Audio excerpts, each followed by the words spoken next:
This is the POCO F7, a phone engineered to give you the flagship performance and experience for a fraction of the price. And after daily driving it for the last few days, it's time to put it through my day in the life test to see if it actually really hold up to that claim.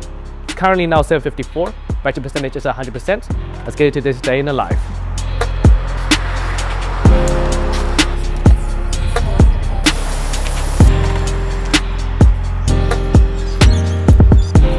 So, as you have probably already realized, I am in a different country. So to give you a bit of context, I am currently visiting some of my family in Brisbane, Australia, which is a little skip over the ditch from New Zealand. So today, we're going to be exploring a bit of the Brisbane River and testing the POCO F7, of course.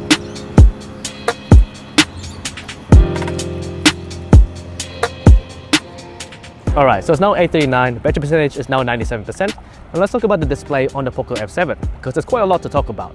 The F7 is equipped with a 6.83-inch AMOLED display, which is the biggest out of all the POCO phones. It also has a 1.5K resolution, which is about a 447 pixel per inch density. It's not QHD, but it's pretty close.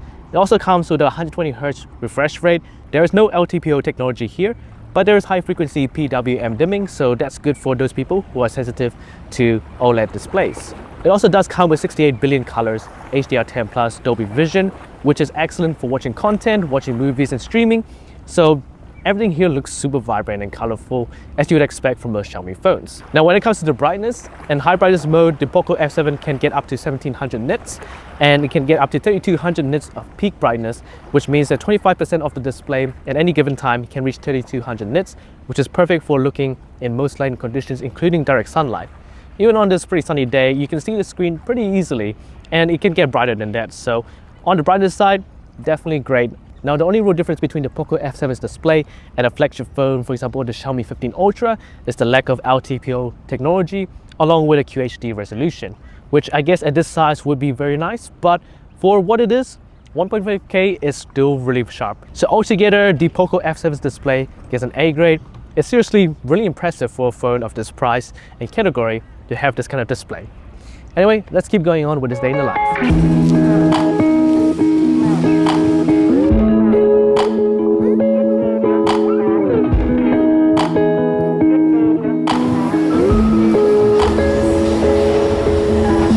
Alright, so we've been exploring a little bit of the local Westfield. It's currently now 11:28.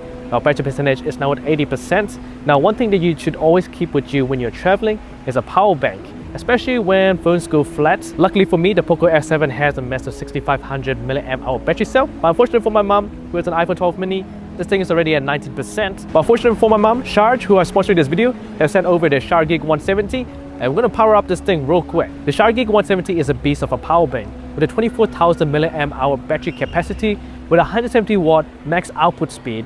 This thing can power pretty much anything that you throw at it. Laptops, phones, you name it. This thing can handle it all. 170 watts can power a 16-inch MacBook Pro and a couple iPhones all at the same time. What's really cool about the Shargig 170 is this transparent design, which shows off the battery and also has a smart display, so you can see the wattage that is actually coming in and out of the Shargig, which is a really cool feature to see how fast your devices are actually charging, along with the estimated recharging time, which gives you a good indicator for how long you need to keep your devices plugged in. Lastly, it comes with IP66 water and dust resistance, so even if you do chuck it in a bit of water or get a bit of dust onto it, no need to worry because this thing can handle it. Not to mention, when I plugged in this phone, it was at 19%, and after finishing my little segment on charge, it's already at 32%. So very, very fast charging. The Shargig 170 is the ultimate power bank for traveling. It's capable, it's versatile, it fits pretty much everyone's needs and every kind of scenario. If you want to check it out for yourself, make sure to check the link in my description. Also use my code to get 10% off. And thank you to Sharj for sponsoring this video. Anyway, back to this day in the life.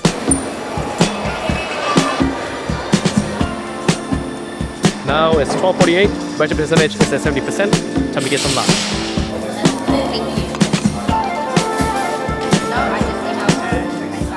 Alright, now that we've had lunch, we're here at Inala Plaza, and the battery percentage is now at 56%. It's currently 239. Now let's talk about the performance on the POCO F7, which is definitely one of the biggest highlights of this phone. It's powered by the Snapdragon 8S Gen 4, which is basically a downgraded version of the Snapdragon 8 Elite, and it's pretty similar to the 8 Gen 3, which was the highest end chipset available on last year's generation of phones. Honestly, this phone has been blazing quick in pretty much everything that you throw at it. It also has 12GB of RAM, so plenty of RAM for pretty much any kind of task that you need to complete. Multitasking, floating windows, split screen, going between different apps, launching apps has been super quick. And over the course of the last few days, I've seen a couple starters and legs here and there. Sometimes the refresh rate goes below 120Hz, but other than that, everything has been super smooth and rock solid on this phone over here. When we turn to gaming, this phone can play Genshin Impact at high or the highest graphics with no issues. And there is one thing that I must point out about this phone. It does warm up quite a lot. It doesn't overheat, and I haven't seen the performance actually decrease from using the phone day to day, but I can definitely tell you that it does warm up under load. Even doing a lot of things under like warm weather, for example today where it's 20 degrees and it's a little bit uncomfortable to the touch. But other than that, performance has been super solid and optimized on the POCO F7. Very impressive. If you are a gamer, this is definitely something to keep in mind, especially if you're on a budget. This could be the perfect phone for you. Altogether, the POCO F7 deserves an A grade for its performance. Now let's go for a bit of exploration around this area.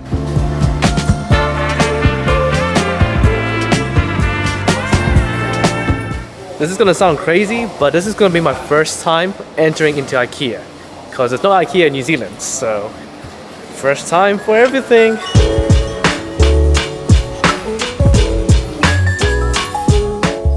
It's currently forward to a battery percentage is now at 46%, and apparently some people actually do come here to shoot product shots in IKEA, and I guess I can tell why. It's very nice in here. But let's talk about the features, software and design of the POCO F7. Now starting off with the design, the POCO F7 is made of glass and aluminium and honestly feels pretty premium. Gorilla Glass 7i to be exact on the front for the protection. Not sure exactly what type of glass is on the back of the phone. It does feel a little bit hollow when you do tap it. But other than that, it feels very nice to the touch, and especially with all of the aluminium on the sides and on the rails, it definitely feels like a solid device that's not cheap, unlike a lot of phones in this category. Now talking about the software, this is running HyperOS 2.0, which is based on Android 15. So this is exactly the same kind of experience you get across all of the other Xiaomi and POCO phones. And honestly, I really like HyperOS 2.0. It's very fast, very fluid and smooth. However, there is bloatware, but you can turn it off. It's pretty easy. I know a lot of people have a lot of issues with HyperOS because of this bloatware, but honestly, if you make sure that at the beginning of setting up your phone to turn it off the user experience, program experience stuff, because you don't need it, and that's what actually activates all of the ads. If you turn off all of those things, you won't get any bloatware or any adware, and so far I've had none actually. Apart from some of the pre-installed apps, which I just deleted straight away. It's actually pretty easy to get rid of bloatware. Now on the feature side, you get an optical fingerprint scanner, which is pretty quick, but it's pretty low on the phone, so it can be a little bit annoying to reach your thumb down to press on that fingerprint scanner. It also has stereo speakers. The speakers are decent, pretty good for a phone of this class. Very strong haptics, way better than any phone in this class range actually. IP68 water and dust resistance, which is great to see. Now I'm not entirely sure how long the software support is, because coming from a POCO phone, you're probably not going to expect more than 2 or 3 years, which could be a pretty big con for you. I also forgot to mention 90-watt fast charging, which is what you can expect from a Xiaomi POCO phone. Gives you that 0 to 100% charge speed in a crazy amount of time. I can't remember the exact number, I'll put it up on here, but it's pretty insane. So altogether, the features, software and design of the POCO F7 is definitely hitting above its weight class, and I reckon deserves an A- grade.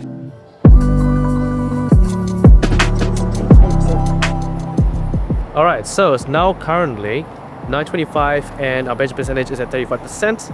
Now let's talk about the cameras on the POCO F7. So the F7 is equipped with 2 cameras, an 8-megapixel ultra-wide and a 50-megapixel main camera with optical image stabilization. And honestly, this is not a great setup for a flagship phone, and this is kind of the compromise you're going to be making when buying this phone here. So let's take a few photos and I'll explain what I'm thinking. Starting off with the 50-megapixel main camera, the results are pretty average. Decent dynamic range, but a lot of noise and softness in the slightly lower lighting. Colors are alright, but there's nothing standing out from these photos. You can crop into the main sensor for a 2x digital zoom, and results are pretty decent. This is using the same sensor used in a lot of mid-range budget phones, so this kind of picture quality is to be expected. On the 8-megapixel ultra-wide camera, images are a bit more softer and hazier, and overall aren't that great either. The 20-megapixel selfie camera is average as well, with soft results and a struggling dynamic range. So on the video side, the POCO F7 can only shoot up to 4K on the main camera. On the ultra-wide and on the selfie camera, 4K is not available, which does suck. And overall, the image quality is alright. Like, there's optical image stabilization, so that's good, but the results are about what you expect from a phone of this price category. So that wraps up the camera section on the POCO F7. Honestly, a pretty meh setup and deserves a C+ grade overall. You're not really going to buy this phone for its cameras. It's passable, serviceable. That's that for the camera section. Now, time to get some dinner. Okay, now we got our food. It's time to head home. My friend Xiaowei just sent me a message. Let's take a look at what it says on it. Subscribe to Upwards. Well, if you guys haven't subscribed to the channel, make sure you do. Now let's go get some food.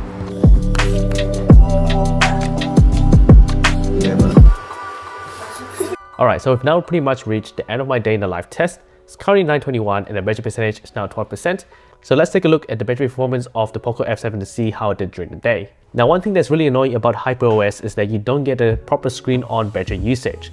Unlike pretty much every single other OS out there, instead the only thing that we can base the battery usage on is the digital well-being tools, which is not accurate because it doesn't account for any of the UI elements. For example, using the home screen, lock screen, notification shade, or just anything that's not an application, which is quite annoying. But taking a look at our digital well-being tools, across all of the apps I've used today, we've had a screen on time of 5 hours and 51 minutes. And if you count for all of the time that I roughly used the home launcher, the notification shade, the lock screen, you can add about half an hour screen on time on top of that. So altogether, it's about 6 hours and a half with 12% left. Very impressive from the POCO F7 and definitely deserves somewhere between an A and an A+ grade. To be honest, it is kind of what you expect from a 6500 mAh battery cell. Now, time to wrap up my thoughts about the POCO F7 as a whole. The POCO F7 has really great performance, a really high-end display, a very premium design build, and I really like HyperOS and some of the best battery life you can get at any phone in this price segment. However, the cameras are pretty mediocre. To be honest, there's only one real camera that you can get some decent shots in good lighting, but other than that, if you're planning on taking good photos with this phone, well, don't expect too much from the setup.